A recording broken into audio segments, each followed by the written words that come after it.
হয় কেন এই লম্বা লাইন?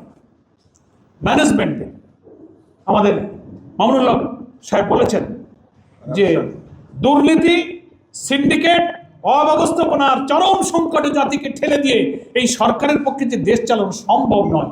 ওনারা নিজেদের ভাগ্য বদলাবার ধান্দায় আছেন, জাতির ভাগ্য বদলাবার ধান্দায় ওনারা নাই। এই জন্য হাম কিভাবে আমাদের শিশুদের কষ্ট দিচ্ছে, উদ্বেগ বাড়ছে, নিয়ন্ত্রণ করা যাচ্ছে না। জ্বালানি দ্রব্যমূল্য যেমন বাড়ছে, সামনে বড় মৌসুম, কৃষিতে শেষ সংকট তৈরি হচ্ছে। আজকাল আধুনিক কৃষি যন্ত্রপাতি ব্যবহার করে ধান কাটতে, বাড়িতে আনতে, মাড়াই করতে সব জায়গায় যন্ত্রপাতি ব্যবহার হচ্ছে। এই সবটার ক্রাইসিস হচ্ছে জ্বালানির কারণে। তো কৃষিতে সংকট হবে, দ্রব্যমূল্য বাড়বে, রেমিটেন্সের উপরে প্রভাব পড়বে, যানবাহন আস্তে আস্তে স্থবির হয়ে চলে যাবে। তো এই কারণে সরকার সেদিকে নজর নেয়। আমাদের ভোলার এক নারী নেত্রী, জামাত ইসলামের মহিলা নেত্রীকে একটা পোস্ট দেওয়া হয়েছে। হ্যাঁ, সেটা হয়েছে আজকে। কিন্তু কেন একটা সিম্পল কি বলে ফেসবুকে সে একটা পোস্ট, একটা স্ট্যাটাস দিয়েছে, ন্যায়সঙ্গত শেয়ার করেছে।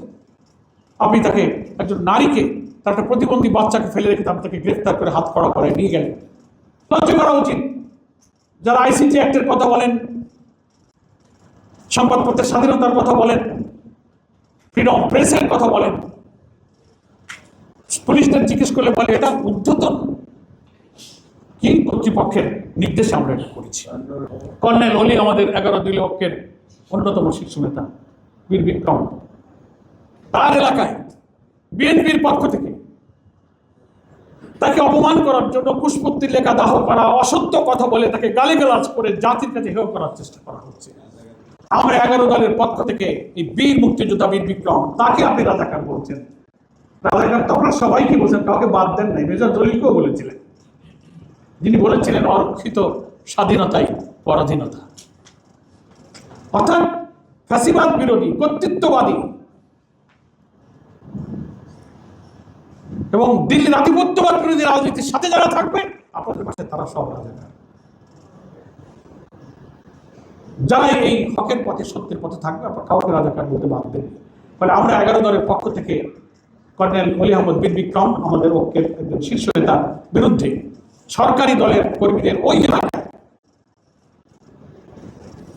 যা করা হচ্ছে তার তীব্র নিন্দা জানাই। স্বরাষ্ট্রমন্ত্রীকে আমরা বলবো, আপনি সেখানে পদক্ষেপ নিয়ে আপনার দলের এই সমস্ত কর্মীদেরকে আপনি নিবৃত করুন। জাতির একজন বীর মুক্তিযোদ্ধা, দেশের একজন সিনিয়র পলিটিশিয়ান, তার মর্যাদা রক্ষা করা সরকারের দায়িত্ব, রাষ্ট্রের দায়িত্ব। আমরা তার প্রতি এই আচরণের তীব্র নিন্দা এই 11 দলীয় ঐক্যের পক্ষ থেকে জানাচ্ছি। ফলে আইন শৃঙ্খলা পরিস্থিতির অবনতি হচ্ছে। বিরোধী দলের নেতা কর্মীদেরকে নানান অজুহাতে বিভিন্ন জায়গায় হামলা করা হচ্ছে, গ্রেপ্তার করা হচ্ছে, মিটিংয়ে বাধা দেওয়া হচ্ছে। আর চাউল, খাল কাটা, ইমামের বেতন দিয়ে মুখরোচক করে দেশটা খুব জ্বালানোর চেষ্টা করা হয়েছে। কিন্তু গ্রামে গঞ্জে খবর চরম অসন্তোষ, ভাগাভাগি, লুটপাট, অসন্তোষ, গ্রুপিং, ঠেলাঠেলি চলছে।